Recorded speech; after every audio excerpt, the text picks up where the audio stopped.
It's another weekend, another round of fixtures, another must-win game for Everton, and it's another What's the Score. I'm joined again by Matt Jones as we try and take a little look forward at what we think's going to happen against Norwich on Saturday. What do you think? What do you think's going to happen? I've been saying this on the shows this week, so anyone who has listened to them, apologies to repeat myself. But I reckon Norwich are going to go to a good side this year in the league and win well. Yeah. Like 3-0, 4-1. Do you remember when West Brom came a few years ago in the Di Matteo and they beat us just 4-1 unexpectedly? Yes, yeah. I reckon they're going to go and do that to like a semi-decent team this season and get battered pretty much in every other game. You know what's coming now, don't you? I just hope it's not us, yeah. Because they play that style of football, don't they? Which, you know, everything you'd say about it is that it should suit us. Because it's going to be wide open. They're going to try and play out from the back. We press high. You feel like we nick the ball off them and be able to turn it over and get it at them a lot. But if they get their style of football right and we're off it a bit, then I think they've got good technical players. You've got sort of playthroughs. They've got he's not scored a goal in the league for a while now, but he's got a good finisher up front in Pukki. So I think Everton will win, but I'm just hope they're not going to do a West Brom circa 2010. I think that was. Or yeah, something I think like it that. was. Yeah. It has got time for Everton. Yeah. Written all over it, hasn't it? Yeah. I think for me, Norwich are a weird team, and they seem to be somehow embroiled in that pact that means Liverpool win loads of games, because they're always like really bad against Liverpool, and then always turn up against us. Yeah. So I'm fully expecting like AC Milan 1990 defence. Yeah. And Pukki to turn into Marco van Basten at the weekend. And they beat City, of course, as well, didn't they? Well, that was the last game they won. Yeah. But yeah, I mean, what a ridiculous game to win, and a ridiculous way to win it, like scoring 3 goals against City. Bizarre, isn't it, mate? Yeah. Bizarre. But I think for their fans, they'll have enjoyed it so far, despite the fact they've had a few wallopings. You know, they've had those moments, haven't they? They've had the Newcastle game where Pukki scores the hat-trick and everyone goes, wow, this lad's actually a good player. They've had that City game where, you know, nobody expected them to do anything. Since then, it just feels like they've got battered every single week. But no, it's a nightmare to get to, and for that reason I don't like them being in the league. But I think the way they play and the manager make them a bit of a breath of fresh air, I'd say. Yeah, I suppose. I think for me, that Pukki was always going to be one of those players who get a load of goals at the start and then they dry up, and it kind of played out like that. But he's definitely the sort of player who can score against us. Yeah, and we really need to watch that. I think he's from what I've seen of him, and you know, I didn't see much of him last season. I just thought like when he's come up, he's just going to be a finisher. But I think he's quite good all round game as well. He's quite clever with his movement. He's one of those footballers that doesn't look like a footballer. Yeah. Like you just think, if you stroll walking down the street, the last thing you'd think about him is, oh, he's a professional footy player. Yeah, he's unassuming. Yeah, I think you could say. Yeah. I mean, since that City game was like a bit of a tipping point for them, because they've not won since then. They've only scored 2 goals. Yeah. In the 7 games and conceded 16. So they are on a shocker of a run. And yeah, but they could turn up, like you said. They could turn up against us, and they could do the number on us if we concede early, or we don't come out the blocks early. I think that's important, isn't it? We get at them. Yeah, I think in a lot of the games recently, just because of how poorly we've been playing, we've had to be a little bit more reserved and like cohesive and focus on like shape more, and just because we've been conceding loads of goals and stuff. But it does feel like one of these games where Silva can just go, you've just got to get after these first 10 minutes, you know, put a lot of energy into that first 25 minutes and what you're doing off the ball, you know, make sure you're harrying them down, make sure you're nipping around in the midfield, and just, even if it means you're knackered towards the end of the game, you've got to knock them out the stride early. Yeah. You've got to make them feel uncomfortable at Goodison Park and start having doubts about, because they'll be having these doubts now in recent games. They'll be thinking, you know, it's not far off, you know, all these old school pundits going, well, Norwich got to start changing the way they play if they're going to stay in this league. Yeah. The players will be thinking about that. The manager will be thinking about that. And if Everton can nick the ball off them a couple of times in that first 10 minutes and turn them round, get a few chances, maybe score, then all of a sudden that uncertainty is going to come into the play and they're going to be unsure about themselves. And that's when you really get after a side, when they're not playing in that set way that they've been used to playing. So, you know, handbrake off, 5th gear for those first 10 minutes, I'd say. Yeah, it would be nice for us to really just go for it and sort of learn some lessons from the Southampton game, whereby we got that early goal and it really settled the team down, and we created chance after chance. Right, we didn't score them, but we had them pegged back for the whole half.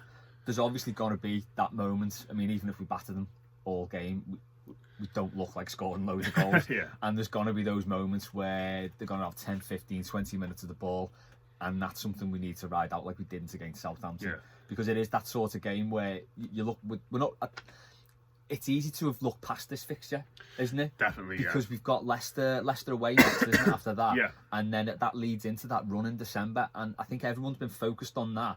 With this game being sandwiched in between the international break and that run, it's kind of sort of fallen through the cracks a bit, isn't it? So you kind of think if this doesn't go to plan, and after an hour it's 1-1 or something, it could start getting a bit tetchy. It's one of them which you can either set you up for that run of games, can't it? Or like you said, I think everybody, you know, again, we said this on the show this week, it's sort of like, it's one of them where you're thinking in the fixtures about what's coming up, who you play and that kind of thing, and then all of a sudden you get to like a week out and you go, oh God, we've got Norwich. Yeah. We've got Norwich on Saturday. I totally forgot about that. But yeah, I think in the main we have started games quite well this season. Like, I think the only game we haven't really been on top when we started was City, because, you know, City, innit? But all the other games we've played against, like, you know, decent sides away from home, there's not been a game where we've gone away and been like really poor from the beginning. I think we've always been in games to start off. We haven't played exceptionally well to start of any games, but if you can just up that level a little bit, coupled with the fact that they're going to be low on confidence, then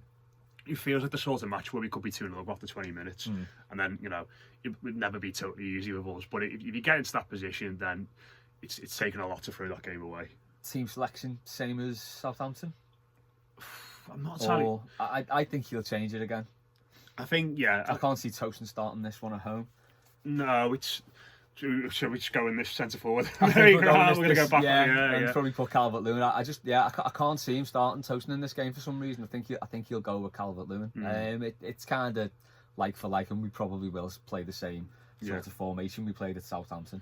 He's got options though, hasn't he? Because I think Bernard sort of... It sounds like he's going to be on the bench from what we've seen in the press conferences this week and stuff. I don't know, it's a difficult one, isn't it? Because I think in regards to what we've all said about pressing, Sigurdsson is quite good at that. So I think you might want him in the team for that reason. But in the same breath, when you win the ball back in good areas, which you're probably going to do against these, Iwobi feels like a better player to be playing as number 10. So it's what you're offsetting in regards to the trade-off. I think if it was up to me, I think Walcott deserves to keep his place. I think he's been playing pretty well recently. Richarlison has to play. So I think he'd be in the side. I'll probably play Iwobi as a 10, and then up front's interesting, isn't it? Because you look at it and think, if Moise Keane is going to get off the mark over this Christmas period, this is the game. You know, this is the most likely one for him to get off the mark. But then, and you look at him scoring a couple of goals in midweek, albeit against Armenian under 21s. Does he sort of say, right, this is your chance? You know, get yourself a couple of goals here, and we move on. And then you sort of look at it and think, well, he's been punished last time he played for a breach of club discipline. Tosin's done okay. Calvert-Lewin's done okay up front. Richarlison's done okay up front. I think it's one of those situations in football where I think it's sort of like, we all like to talk about meritocracy, but then when there's a player that we're really desperate to do well, it sort of goes out the window a little bit, doesn't it? So, but I mean, that's Silva's decision, isn't it? I think a lot will rely on what condition a lot of these lads come back from the international break in. I don't think Tosin played for Turkey, did he? But Keane's obviously played for Italy under 21s. Richarlison played twice for Brazil. Calvert-Lewin, I don't think was involved in the under 21s. So he might just be a case of who's been doing best in training this week and who's the most in shape for the game. I would like to see Keane play. I think, as you say, bigger picture, this is the ideal game to give him a good hour at least, leading up to Christmas when we are going to need to call on him. So there's no point in like coming in cold against the likes of Arsenal or Chelsea. I think you may as well give him a good number of minutes in this game. For the record, I don't think he will. But I think this is the ideal opportunity. He's coming back from international duty, having scored 2 goals on a high against the bottom team in the league, who concede loads of goals. Bottom, are they? Yeah, I didn't realise they were bottom. Yeah, the bottom 7 points. 1 point from the last 5. If we're being ultra optimistic, which is obviously dangerous for us, but you could look at it and say this could be a game where we're 2-0 up with 20 minutes to go. You could get him on then, or 3-0 up with 20 minutes to go, and you can get him on then. But obviously, we've not been in that position at all this season. But I think Silva would have expected a few more of those sorts of I think he would. instances earlier in the campaign, and he could have maybe said, "I'm gonna drip feed this lad into the team a little bit more." So maybe it'll be that, but yeah. But that's it. By the same token, it could be 1-1 after an hour. It could be 2-1, and we're hanging on after 80 minutes, and he still thinks, oh, do you know what? I can't bring him on. I mean, really, there's no real gamble in bringing a striker on at that point, is there? No. You know, but it seems in Silva's mind, he's really reticent to put him on, and I'm not entirely sure why. Yeah, it's going to be interesting, because I think if you play Keane, then you're going to have Dominic Calvert-Lewin, who scored goals for us this season and was quite good when he came on against Southampton, going, why is he ahead of me in the side? Tosin, who's not everyone's cup of tea, certainly not the biggest fan of him, was saying, I contributed to our first away win in a million years. Like, 2 weeks ago, scored a late equaliser against Spurs. Why aren't I in the side? So I think Keane's inclusion would upset potentially a couple of people, but because we all like him, we all want to see him do well. None of us will be arsed, I don't think. Yeah, that's it, isn't it? If he's not keeping out someone we really want to see in the team, it doesn't matter, as you said that. It's almost like we're all dead fickle, isn't it? It's not like football fans at all, is it? I know. So we're going to predictions now. We asked a few members of the Blue Room team what they thought the score will be this weekend. Here's what they said. Hi guys, this weekend I am going to go for 2-0 against Norwich at home on Saturday. I know we've got some injury worries and stuff this week as well, but I think I'd love to see Tom Davies start again, and I think because he's been studying so hard and we've all been loving his social media update, I'd love to see a goal or two from Richarlison. What's up, Blue Room family? Just coming on to make a prediction for the Norwich game this weekend. I have a good feeling about it, but I think it's going to be tight because we never have comfortable victories. I'm going to pick 3-2 Everton. I think Yerry Mina finally gets on the score sheet. I think we have a lot of opportunity to score, but I also think that, it could be a bit of a loose game. So should be fun. Really need to put together back-to-back wins. It feels like a mountain to climb, but I think we just are about to nick it. Two in a row. Wow. Everton against Norwich then this weekend, the return of the Toffees. Feels like it's been a long time since we played a game of Premier League football. Big win at Southampton last time, of course, which is, I think, staved off a little bit of concern for now. Nonetheless, it's another high-pressure game against a side that's really struggling, as Southampton were. This time we've got some home comfort back at Goodison. They like to play out. It's no secret that Daniel Farke has tried to do that with them so far this season, but they ran out of momentum really quickly. I think Everton will win this, and I think we'll win this comfortably. I'm going for Everton 3, Norwich 0. Dominic Calvert-Lewin to score the opening goal, up the Toffees. So pretty unanimous there. We're actually going to batter them. We're going to beat them one way or another. But so what do you think? Yeah, I reckon it's going to be one of those games where we get a couple of goals ahead. Like I said, high press early on, catch them out a couple of times. They might grow into it a little bit, and maybe when they're chasing the game at the end, we'll just pick them off again on the counter attack. So I will go 3-1 to the Blues, and I think it's going to be a game for Theo Walcott. He's been playing pretty well recently. I can just see he was winning the ball back high up, their fullbacks pushed on, and when the play turns around, it's just a bit too quick for the left back, a bit too alert, and maybe Iwobi or Sigurdsson, whoever's playing number 10, just slips him in and he scores. One-on-one Man United style. Yeah. It would be nice to see. He deserves a goal, doesn't he? Yeah, he's been playing well. He has been playing well, hasn't he? Yeah, I think, and it's I think a lot of us have sort of effectively wrote him off. He's not done anything incredible since he's been in the team. He's just been performing to a, which I suppose has always been Theo Walcott's problem, isn't it? He's never been able to string games together. He's just been 6, 7 out of 10. It's always been like 8, 9, and then it's like 5, 4, 4, 4, 3, 5, and then it's like another 8 or 9. He's just been doing okay. That sounds like some of Marco Silva's form. Yeah. He has. He's been just pretty solid, hasn't he? Which I think is what we need at the minute, I suppose. I would like to see us fly through this game 3-0, 4-0, just a nice, no drama, just coast through it. But I don't think we will. I think it's going to go pretty much the way you said, and I think we'll hang on for a 2-1 win. I've still got the spectre of Southampton looming large that we should have really led them by half time and we didn't. I think 2-1 to Everton. Charleston will score. Yeah. We'll all go home happy. Yeah, should be a good day of footy. Got West Ham Tottenham early game.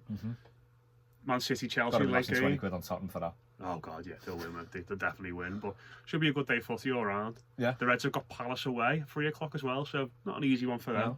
Hoylake have got Prince's Villa 9:30 kickoff. Tough game. We got battered in the cup last week. Really? 6-2. Dumped out by Heswell. First cup defeat in 3 years. They'll bounce back. They will. Good lads, good mindset. Good manager. Good manager. We've not got odds on our results this week for some reason. After last week as well, we both did well. I know. they've obviously thought, these are getting a bit too much in the now. We're not going to give them any odds. So I got the score right last week. You got the score. Yes. Yeah. That's it. So between us, we do all But right. they gave us separate odds, didn't they, as well? It wasn't a double like usual. Oh, no, so you could have picked any combination. Yeah. Did anyone win? If anyone did put those bets on and won, let us know and cut us in. That'd be sound. If you want to do any of those bets we just mentioned or any of the scorelines anyone said earlier, go to fansbet.com and see how putting a bet on with them also helps to put a little bit back into the game. They get 50% of their profits to fan causes. We have got fans boosted odds, and it's on Everton to win by 3 or more goals. Ooh. It was 3-1. It's now 3.5-1. It's not a massive fans boost. So it's trying to get you 35 quid back. Yeah. That's right, isn't it? Yeah. You can only bet a maximum of £25 on fans boost bets, and please remember, gamble responsibly. So that's all for this week. Don't forget, subscribe to the channel. I think there's a little button. Is it there? It's here under me, I think. There, It's there. that little button there. Press that and subscribe. Well, I don't know, actually, because the camera goes the other way, doesn't it? So Well, it might be it's either either here or there. there. Yeah, one of them. And don't forget to follow us on Twitter and Facebook at the Blue Room AFC, and on Instagram at the Blue Room _AFC. Had at the Blue Room AFC gone on Instagram? Do you know? That's why we have to lash the underscore in. I'm not massively into the Instagram. I think it's very much Dave Downie's domain. That, yeah. But watch our interviews we've done as well with Brendan Galloway and Women on the Ball, which was boss. They're on the channel, and share it if you like it. If you don't like it, tell us why, what we can do better, all those sorts of things. Just go easy on us. Yeah, be nice to me and let us know. Constructive criticism, that's fine. Yeah. That's all for this week. Enjoy the weekend. Up the Toffees.